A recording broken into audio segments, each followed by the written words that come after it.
하나님의 백성들과의 사이에서 한 가지 원칙을 세우고 그 백성들과 관계를 맺고 계신다라는 것을 우리가 알 수 있는 구절이 하나 있습니다. 바로 30절에 보면 나를 존중히 여기는 자를 내가 존중히 여기고 나를 멸시하는 자를 내가 경멸하리라 하는 내용입니다. 그럼 사실 우리 여기 모인 우리들은 다 하나님을 경배의 대상으로 삼고 있는 자들입니다. 우리가 하나님을 존중하지 않는데 어떻게 하나님을 경배할 수 있겠습니까? 우리가 어떻게 경배의 대상이신 하나님을 멸시할 수 있겠습니까? 라고 생각할 수 있습니다. 그것이 당연한 것이겠죠. 그럼에도 불구하고 성경은 하나님의 백성이 그 하나님을 멸시하는 일이 가능하다라고 우리에게 언급하고 있다는 것입니다. 저희가 오늘 22절부터 읽었지만 사실 이 사무엘상 2장은 12절부터의 내용들이 다 하나님의 백성들, 그 중에서도 특별히 하나님께서 구별하여 세우셨던 이 대제사장 엘리의 집안에 의해서 하나님께서 얼마나 멸시를 당하고 계시느냐 하는 그 내용들, 이 멸시를 당하시는 하나님의 그 아픈 마음들이 기록되어져 있는 것이 이 사무엘상 2장의 거의 모든 내용이다라고 해도 불변하다라는 것입니다. 여러분, 그런데 이 사람과 하나님 사이에서 30절에서 주님께서 말씀하셨던 것 같이 이 존경과 멸시의 관계가 드러나게 되는데 여기에는 한 가지 패턴이 있다는 것입니다. 뭐냐면 이 존중이라는 것은 항상 하나님께로부터 나와서 사람에게 들어가게 되고 이 멸시는 사람에게로부터 나와서 하나님께로 전가가 되어진다는 것입니다. 여러분, 구원의 사건도 그렇고 구원받은 하나님의 백성의 믿음이 점점 진보해 나가는 과정에 있어서도 하나님께서 우리를 존중해 주셨기 때문에 이 죄 많은 우리들에게 찾아오셔서 우리의 죄를 사해 주시고 우리를 의롭다 칭해 주시고 또 창조주인 하나님께서 그 피조물인 우리를 어떻게 해요? 하나님과의 언약의 한 당사자로서 맞은편에 세우셔서 우리와 언약을 맺어주신 이 모든 것들은 다 하나님께서 우리를 존중히 여기셨기 때문에 가능한 일이다라는 것입니다. 하나님께서 그 피조물들에게 베푸셨던 그 많은 사랑 중에서도 최고의 존중의 모습이 뭐냐면 바로 그 인간들, 죄 많고 하나님께서 직접 지으셨던 그 피조물들을 대상으로 해서 하나님과 동등하게 언약을 체결하신 이 사건이 우리를 가장 존중히 여겨주신 사건이다라는 것입니다. 그렇기 때문에 우리가 하나님을 존중히 여기는 방법 역시 하나님과 맺은 그 언약의 관계에 한 당사자로서 그 언약을 신실하게 지키는 것을 통해서 우리는 하나님이 우리를 존중하셨던 것과 같이 우리도 하나님을 존중한다라는 사실을 드러내게 되어 있다는 것입니다. 반대로 하나님을 멸시한다라는 것은 바로 이 하나님과 맺은 언약을 불성실하게 이해하는 것이죠. 바로 이것이 하나님을 멸시하게 되는 것입니다. 그렇기 때문에 하나님과 인간 사이에서 멸시의 관계가 드러나게 되는 것은 언제나 누구로부터 시작되어집니까? 사람으로부터 시작되어지게 된다는 것입니다. 엘리의 집안과의 관계에서도 마찬가지다라는 것이죠. 오늘 하나님께서 하나님의 사자를 보내서 그의 이말 하나님의 심판에 대해서 언급을 하고 계십니다. 그런데 그 심판을 언급하시기에 앞서서도 하나님께서 먼저 무엇을 이야기해 주시냐면 내가 너희들과 너희 조상들에게 얼마큼 너희들을 존중히 여겨주었는지에 대해서 언급을 해 주셨다는 것이죠. 27절에서 28절에 보면 하나님께서 맨 처음 너희가 애굽 땅에서 종살이하고 있을 때 내가 너희들을 구원하여 인도해냈고 또 그 이스라엘 민족들 중에서도 특별히 한 집안 너희들의 조상을 선택해서 나의 제사장이 되도록 해주어서 그래서 그 제사장들은 내 앞에서 분향을 하고 에봇을 입고 섰으며 또 이스라엘 자손들이 드리는 모든 화제를 내가 너희의 몫으로 주지 않았더냐. 이게 내가 너희와 너희 조상들에게 베풀었던 큰 존중이었다라는 것입니다. 그런데 29절에는 하나님께서 그들에 대해서 엘리와 그의 후손들을 어떻게 판단하고 계시냐면 너희는 어찌하여 내가 내 처소에서 명령한 내 재물과 예물을 밟으며 내 아들들을 나보다 더 중히 여겨 내 백성 이스라엘이 드린 가장 좋은 곳으로 너희들을 살찌게 하였느냐라고 책망을 하고 계신다라는 것입니다. 여러분, 하나님께서는 제사장을 특별하게 구별하셔서 그들에게 특별한 일들을 감당케 하셨습니다. 왜 하나님께서 그들을 특별하게 구별하셔서 이런 특별한 사역들을 맡기셨느냐?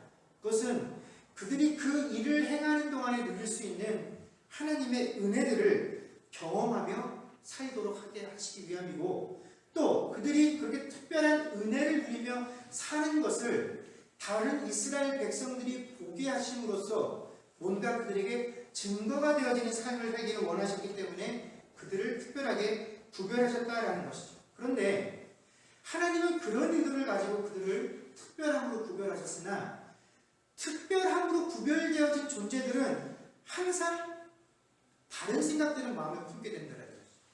왜 하나님께서 나에게 이게 특별한 은혜들을 허락하시고 왜 나를 특별한 자리로 인도하셨나를 생각하는 것이 아니라, 봐라, 하나님이 나를 특별하게 구별하셨다, 특별한 자리에 세우셨다, 고로 나는 특별한 존재이다, 나는 특별한 대접을 받아야 하고 그 특별함에 걸맞는 삶을 누리며 살아야 된다라고 생각들을 하게 된다라는 것입니다. 바로 엘리야와 그의 자녀들이 그랬다라는 것이죠.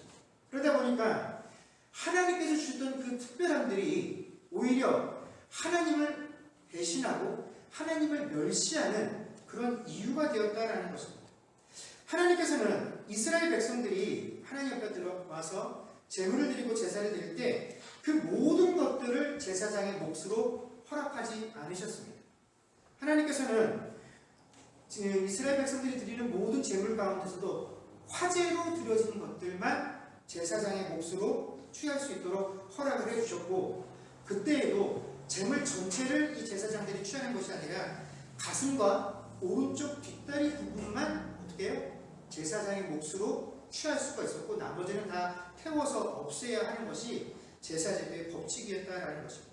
그런데 왜 하나님께서 그들에게 이렇게 화제로 드려진 제물의 가슴과 오른쪽 뒷다리를 취하게 하셨느냐면, 바로 제사장들은 자기 스스로를 위해서 어떠한 경제적인 행위도 할 수 없었기 때문에, 이 백성들이 가져다 주는 이런 제물이 없으면 먹고 사는 문제를 해결할 수 없었기 때문에 바로 이 제물들을 취할 수 있도록 허락을 해주셨다라는 것이죠.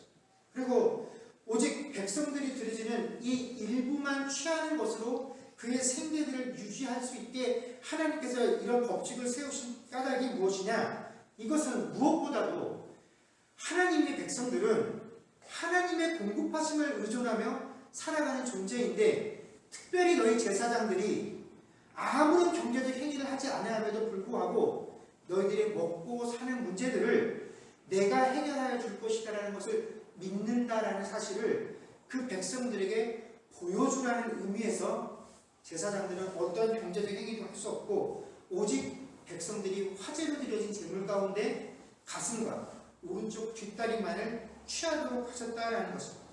바로 이스라엘 백성들에게, 봐라, 제사장이 왜 특별하냐? 그들은 너희들보다 더 어려운 상황 가운데서도 오직 하나님께서 그들의 삶을 책임지시고 인도하실 것이다라는 것을 철저하게 믿는 자들이에요.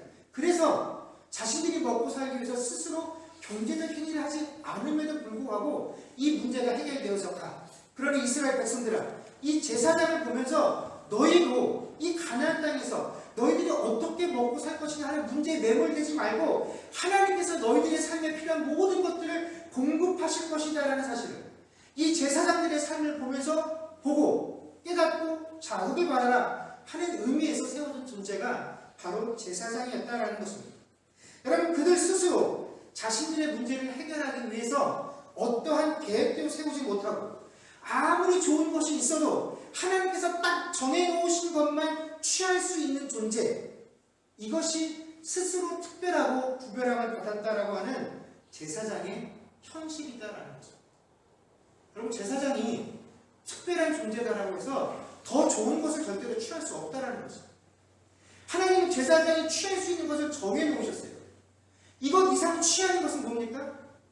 하나님의 법을 어기는 것이다 라는 것입니다. 더 좋은 것도 더 많이 취할 수도 없는 것이 바로 제사장의 위치였다라는 것입니다. 단지 자신 스스로의 힘이 아닌 오직 하나님의 공급하심으로 내가 살아가고 있다라는 것을 만 백성 앞에 드러내고 보여주는 자리가 바로 제사장의 자리였다는 것이죠. 그런데 이 엘리와 그의 집안들이 무엇을 하고 있었냐면 하나님께서 주셨던 그 특별한 자리, 그 특별한 직분을 가지고 절대로 하나님께서 허락하지 않으셨던 그 일들을 하고 있었는데, 그것이 뭐냐면 자기 자신을 살찌우는 일을 하고 있었다라는 것입니다. 그럼 이처럼 사람이 자기 자신을 살찌우는 것을 가장 근원적인 인류의 범죄의 모습이다라는 것입니다. 여러분, 하나님께서 에덴 동산을 만드시고 그 에덴 동산을 아담과 하와에게 운영하도록 맡기시면서 너희가 여기 있는 모든 것들을 너희 마음대로 취할 수 있고 또 너희의 뜻과 계획대로 다스려보라라고 이 모든 것들을 맡기셨습니다. 그리고 이 일들을 감당할 수 있을 만큼의 지혜를 이 아담과 하와에게 주셨죠. 그러나 하나님께서 모든 것을 허락하신 것 같으나 한 가지만을 허락하지 않으셨습니다. 무엇입니까? 동산 중앙에 있는 선악을 알게 하는 나무를 세우시고 그 나무의 열매를 절대로 먹지 말도록 하나님께서는 제한을 주셨다는 것입니다. 여러분, 하나님께서 왜 동산 중앙에 이 나무를 세워놓고 사람들에게 금지의 목록을 주셨을까요? 이것은 비록 그들이 하나님께 모든 권세를 이임받아서 이 에덴 동산을 다스리고 있는 것 같으나 아무리 그런 상황이 있다 할지라도 이 동산의 실제적인 주인은 누구라는 사실을 그들이 잊어버려서는 안 된다는 것입니까? 하나님이시다라는 사실을 결코 잊어서는 안 된다는 것입니다. 나에게 모든 것이 허락되어 있으나 그 단 한 가지 금지의 목록들을 바라보면서 이 땅의 주인이 내가 아니고 이 삶의 주인이 내가 아니라 나는 하나님께로부터 생명을 얻은 존재이고 하나님께로 부여받은 일들을 감당하고 있을 뿐이다 라는 사실을 그 동산의 어느 위치에 있든지 간에 항상 깨달을 수 있도록 그 동산 중앙에 선악을 알게 하는 나무를 세우시고 그것을 볼 때마다 스스로 나는 하나님 앞에 피조물이요 하나님의 다스림을 받는 존재다라는 사실을 깨닫게 하시기 위해서 그것을 세워놓으셨다라는 것이죠. 여러분, 제사장도 마찬가지다라는 것입니다. 그들이 아무리 대단한 역할을 하는 것 같아도 그들 역시 하나님의 은혜로 살아가는 존재들입니다. 그들도 하나님 앞에 나와서 자신들이 죄를 위하여 하나님께 제물을 드리지 아니하면 하나님 앞에서 설 수 없는 자들이었다라는 것이죠. 단지 하나님께서 그들에게 더 큰 은혜를 베푸셔서 그 은혜를 만끽하는 것으로 그 은혜를 체험하는 것으로 만족하는 삶이 되어지기를 원하셨던 것이 우리가 특별하고 거룩하다라고 구분했던 그 제사장들의 삶의 모습이었다라는 것입니다. 그런데 그 사실을 잊어버리게 될 때 내가 부여받은 위치가 어떤 것이고 왜 하나님께서 나에게 이러한 일들을 맡기셨는지에 대한 생각들이 없어지게 되면 그 특별한 자리가 오히려 하나님을 멸시하는 자리가 되고 멸시하는 도구가 되어지게 된다는 것입니다. 그럼 엘리의 집안이 어떻게 자신들을 살찌웠느냐 하는 내용이 12절에서 17절에 나오게 됩니다.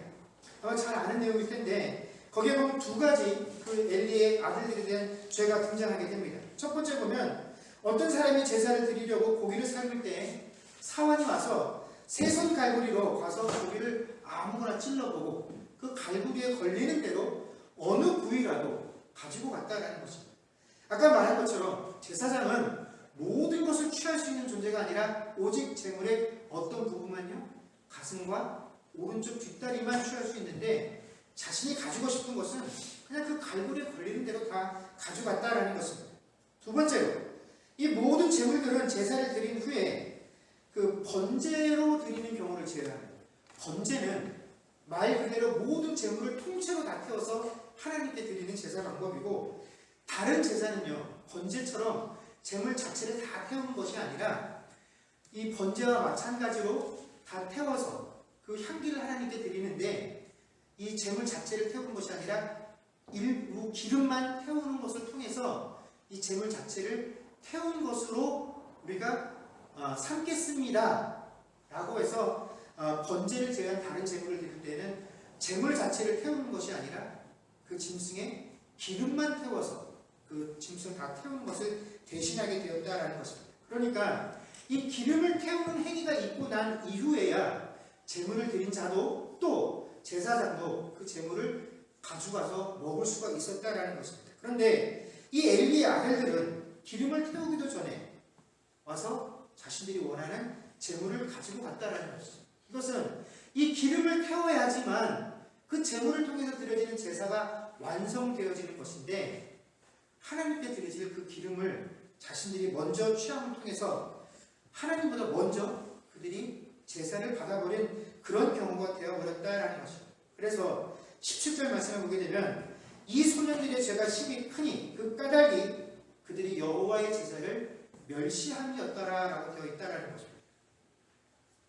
여러분, 바로 그들이 하나님을 멸시했었던 가장 큰 이유가 바로 하나님께서 그들에게 부여하셨던 특별한 자유, 그 특별한 권세로 인해서 그들이 하나님을 멸시하는 가장 큰 이유가 되었다라는 것이죠. 여러분, 오늘날에도 이 시대에도 많은 목회자들이 자기 스스로를, 자신들이 하고 있는 이 직무를 제사장에 많이 비유들을 합니다. 그래서 자신들이 하고 있는 이 일들, 이 목회자의 직분이 특별하다는 것을 주장하려고 하죠. 얼마 전에 뉴스를 보니까 한국의 어떤 목사님께서 제사장이 자식에게 제사장직을 물려주는 것처럼 목사가 자녀에게 교회를 물려주는 것이 너무나 당연한 일인데 그것을 어찌 세습이냐라고 주장을 하시는 내용을 들었던 것이 있습니다. 그런데 정말로 목사들이 이렇게 주장을 하고 싶다라고 한다면 오늘 본문의 말씀처럼 하나님께서 그들에게 부여하신 그 직분들을 가지고 자기 자신을 살찌우고 있는 이 일들을 스스로 행하지 않을 때에라야 내가 가지고 있는 직분에 대해서 제사장직이요 거룩함이다 라고 말할 때 그 말에 힘이 실릴 수 있을 것이지, 이 직분들을 가지고 하나님께서 허락하지 아니하신 것들을 취하고 자기 자신들을 살찌우는 일들을 스스로 행하면서 자신의 직분에 대해서 구약시대의 제사장과 같은 거룩함들을 주장한다라고 한다면 이것은 결코 하나님께서 받아들일 수 없는 내용이다라는 것입니다. 여러분, 이 자신들의 살찌우는 이 행위들로 인해서 엘리의 집안은 하나님 앞에서 철저하게 심판을 받게 됩니다. 그러나 이 범죄는 결코 그 집안만의 문제는 아니다라는 것입니다. 왜냐하면 이 모든 율법은 하나님께서 제사장들에게만 주시고 그 백성들에게는 안 주신 내용이 아니기 때문에 그렇다라는 것입니다. 모든 율법은 하나님께서 이스라엘 백성 전체에게 수여하신 내용이죠. 제사장들뿐만이 아니라 모든 백성들이 이 율법을 알고 율법에 순종을 해야 한다는 것입니다. 만약에 제사장들만 이 율법의 내용들을 알아서 자신들이 좋은 대로 백성들에게 가르치고 있었다라고 한다면 이 모든 죄의 책임은 제사장들이 져야 하겠죠. 그러나 이미 이 율법의 모든 내용들을 백성들에게 알려주었기 때문에 이 엘리 집안의 이 아들들이 이렇게 불법을 행할 수 있었던 것은 결국 누가 그 불법에 동의했기 때문에 그렇습니까? 일반 백성들이 그 불법에 동의를 했기 때문에 이 일들이 가능할 수 있었다라는 것입니다. 여러분, 지금이야 우리가 구약시대처럼 직접 제물을 바치는 일도 없고 또 나는 구약의 제사장과 같은 그런 현재 목회자의 신분에 있는 것도 아니니 도대체 이 본문의 말씀이 나와 무슨 의미가 있느냐 그렇게 생각하실 수도 있겠으나 우리가 잘 아는 베드로전서 2장 9절의 말씀에 보면 그러나 너희는 택하신 족속이요 왕같은 제사장들이요 거룩한 나라요 그의 소유가 된 백성이니 이는 너희를 어두운 데서 불러내어 그의 기이한 빛에 들어가게 하신 이의 아름다운 덕을 선포하게 하려 하심이라 라는 이 말씀처럼 여러분, 오늘날 이 제사장의 직분과 책임이다라는 것은 목회자들에게만 주어진 것이 아니라 누구에게 다 주어진 것입니까? 하나님의 백성이다라고 일컬음을 받은 우리 모두에게 주어진 책임이자 소명이다라는 것입니다. 그렇기 때문에 여러분, 우리가 오늘날에도 내가 제사장은 아니고 있지도 않은 이런 제사장이라는 직책이나 제사 제도를 통해서 우리가 스스로 우리의 삶들을 살찌는 일들을 행할 수는 없겠으나 여전히 이 시대에도 교회의 이름을 팔아서 예배의 이름을 팔아서 하나님의 이름을 팔아서 자기 자신을 살찌는 일들이 여전히 벌어지고 있다는 것입니다. 이 홈리와 비나스의 죄가 우리 삶 가운데도 여전히 넘쳐난다는 것이죠. 목사들은 형통이라는 단어를 빌어서 당신들이 어떻게 하면 하나님께 복받고 살 수 있는지를 설포하고 마치 목사들에게 그들이 기도하고 그들이 원하면 당신들이 복받고 살 수 있을 것이다 라고 말하는 이 모든 것들이 다 뭡니까? 예배를 팔고 하나님을 팔아서 자기 자신을 살찌우는 것이요. 그런 목사들의 이야기를 들으면서 아멘이라고 화답을 하고 그런 자들의 말씀 앞에 몰려들고 또 그런 이야기를 전하는 목사들에게 자신의 모든 것들을 풀어서 섬기는 그 형태 또한 결국은 그들을 통하여 자기 자신을 살찌우고자 하는 이 홈리나 비누아스의 모습과 전혀 다를 것이 없다라는 것입니다. 그럼 그렇다면 엘리는 홈리와 비누아스는 다르게 하나님의 심판과 아무런 상관이 없었느냐? 그도 예외는 아니었다라는 것이죠. 여러분, 홈리와 비누아스가 이스라엘 백성들을 통해서 하나님께 주신 그 제사제들을 통해서 자신들을 살찌우는 것으로 하나님을 경멸하고 있었다라고 한다면 엘리는 하나님보다 자기의 아들들을 사랑하는 것으로 하나님을 경멸하였다라는 것입니다. 22절에서 25절 말씀을 보게 되면 늙은 엘리가 홈리와 비누아스를 불러다가 그들의 행위로 인해서 들려지는 모든 소문 때문에 책망을 하게 됩니다. 그런데 그들을 책망하는 가운데 엘리가 뭐라고 얘기를 하냐면 지금 너희들이 범하고 있는 이 죄가 단순히 너희들의 죄로만 끝나는 것이 아니라 너희의 이 범죄함이 누구를 범죄하게 만들고 있다라고 지적하고 있습니까? 이스라엘을 범죄하게 만들고 있다라고 엘리가 지적을 하고 있다라는 것입니다. 지금 이 엘리는 자신의 자녀들이 행하고 있는 이 죄가 단순히 너희 둘이 심판받고 끝날 문제가 아니라 이스라엘 전체에게 심각함을 일으키는 그런 죄다라는 사실을 지적하고 있다라는 것입니다. 이 말은 뭡니까? 엘리가 그 죄를 자각하고 있었다라는 것이죠. 그럼에도 불구하고 그 죄를 어떻게 해요? 멈추게 하고 있지 못하게 하고 있었다라는 것입니다. 늙은 엘리에게는 내 아들들의 범죄함으로 인해서 이 이스라엘 백성 전체가 하나님 앞에 범죄하는 것보다 뭐가 더 안타까웠던 것입니까? 내 아들들이 책망받고 내 아들들이 사람들에게 손가락질 받는 그 상황이 더 마음에 걸렸다라는 것입니다. 여러분, 사람이 늙으니까 하나님께서 왜 자기 자신을 제사장으로 세우셨는지보다 자기 자식에 대한 사랑들이 더 깊어지게 되고 그러다 보니까 결국 그도 자신을 사랑하는 모습으로 하나님을 경멸하는 자가 되었다라는 것입니다. 여러분, 그렇기 때문에 이 엘리와 그 아들들이 보여주는 모습은 단순히 우리에게 믿음의 선조들이 그 다음 세대 신앙교육을 잘 해야 된다, 더욱 철저하게 해야 한다라는 것들을 가르치고자 하는 내용이 아니다라는 것입니다. 여러분, 우리가 신앙교육을 하는 이유가 무엇입니까? 왜 부모들이 내 자녀들이 하나님을 꼭 믿어서 하나님께 복받는 인생들 되기를 원합니까?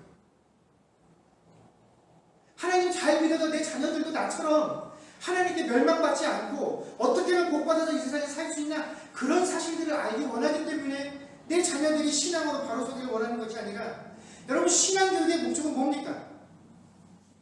내 자녀들이 하나님이 어떠한 분인지를 알기를 원하기 때문에 우리가 신앙교육을 시킨다라는 것입니다.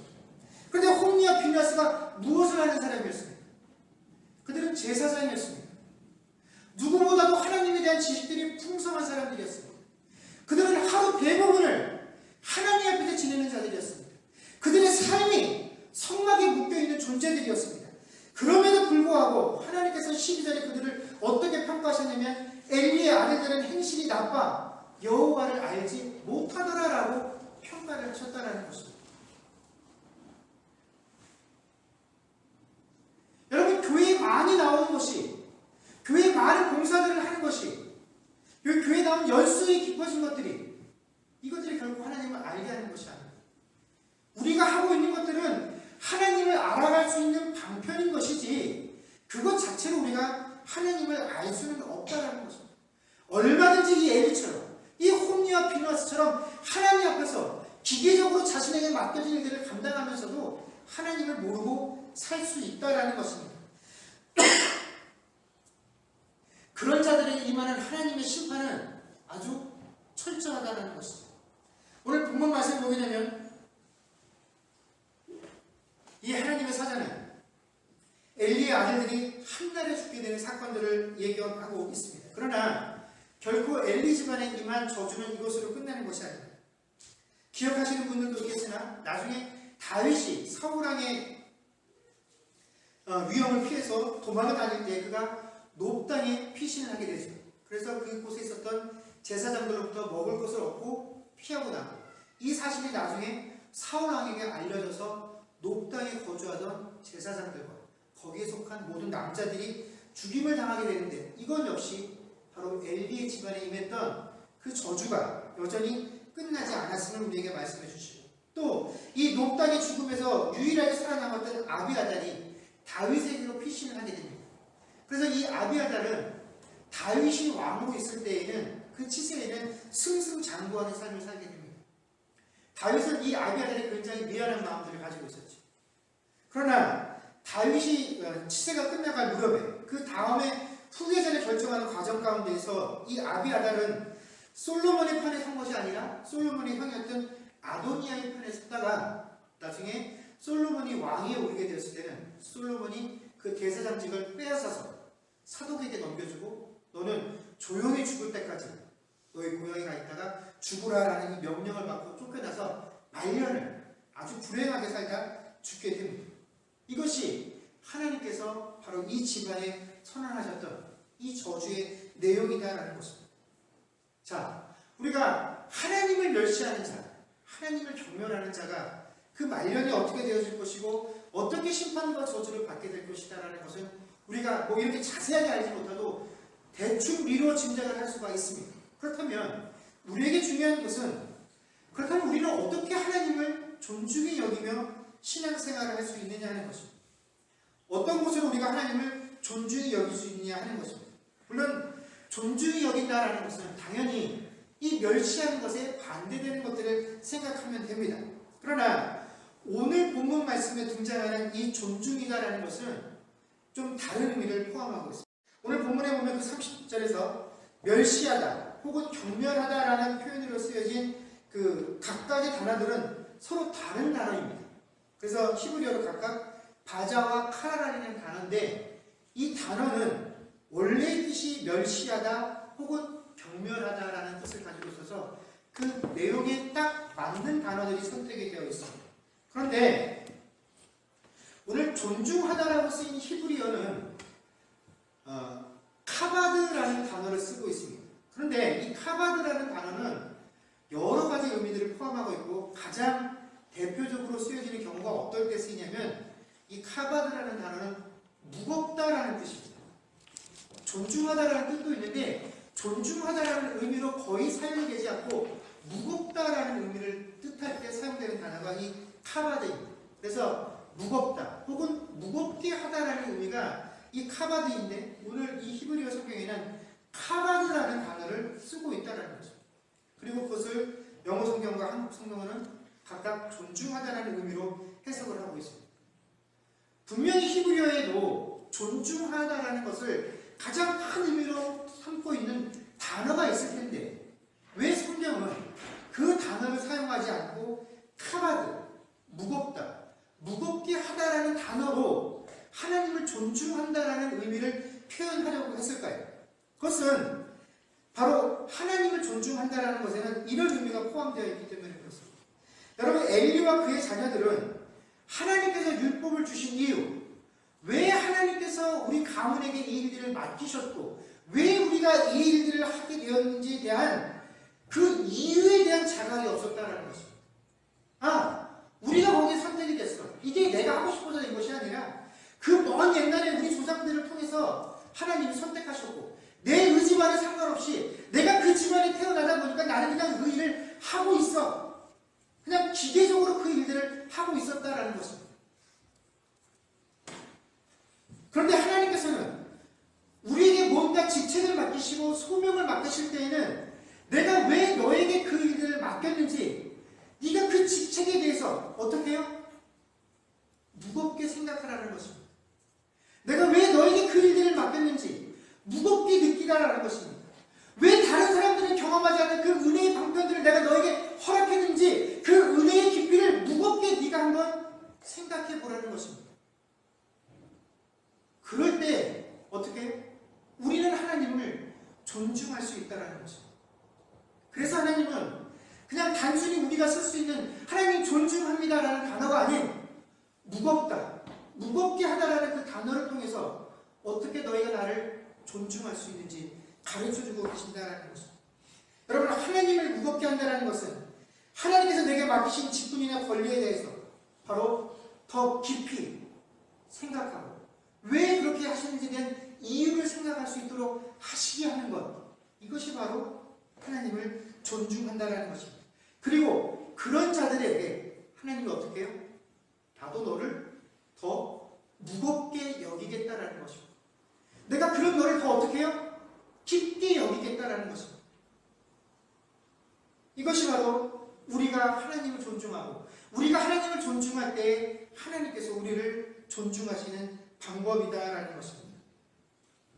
여러분, 하나님께서 우리를 무겁게 하신다는 것은 영원히 우리에게 그 일들을 허락하신다는 것입니다. 보십시오. 제사장이라는 제도는 없어지지 않습니다. 제사라는 제도도 없어지지 않습니다. 그러나 하나님께서 이 제도, 하나님께서 주신 제도에 문제가 있는 것이 아니라 그 직분과 제도를 감당하고 있는 사람들이 그것으로 인하여 하나님을 존중하지 못할 때 하나님 역시 그들을 존중하지 않는 방법으로 그들에게 주었던 은혜들을 거두어 다른 이들이 그 일들을 감당하게 하신다는 것입니다. 하나님께서 우리를 무겁게 하시는 것은 내가 너에게 약속했었던, 내가 너에게 허락했었던 그 직분과 그 특별함들과 그 은혜들을 내가 거두어가지 않고 마지막까지 너에게 두겠다 하시는 것이 바로 하나님께서 우리를 존중히 여기시는 방법이다라는 것입니다. 여러분, 우리가 하나님에 대해서 얼마나 무겁게 생각들을 하며 신앙생활하고 있습니다. 하나님께서 우리를 당신의 자녀로 삼아주셨다라고 하는 그 사실에 대해서 우리는 무엇들을 생각하며 신앙생활하고 있습니다. 그냥 아무렇지도 않게 그냥 내 노력과 내 공로 없이 하나님께서 오늘 오셔서 내게 주신 거야. 네, 물론 그렇게 하나님께서 주셨습니다. 그러나 그 자리로 부름받은 우리는 그것이 우리에게 어떤 의미가 있는지 깊이 생각해 보아야 합니다.